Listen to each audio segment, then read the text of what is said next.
देउरालीमा बतास चल्यो बतास चल्यो बतास चल्यो।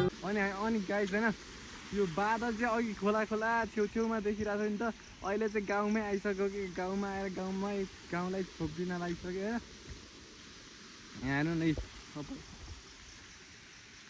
क्या माथि आइसक्यो के बादल।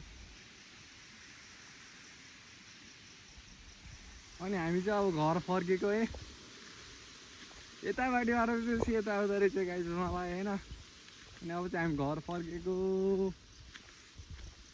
यस्तो छ यहाँको भ्यू गाइस, मर्निङ भ्यू हो फेरि यो डे भ्यू होइन। अहिले दिनमा त घाम लागेर उल्का हुन्छ क्या उल्का।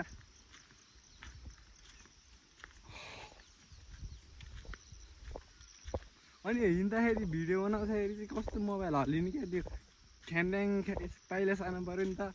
पाइला सार्दाखेरि चाहिँ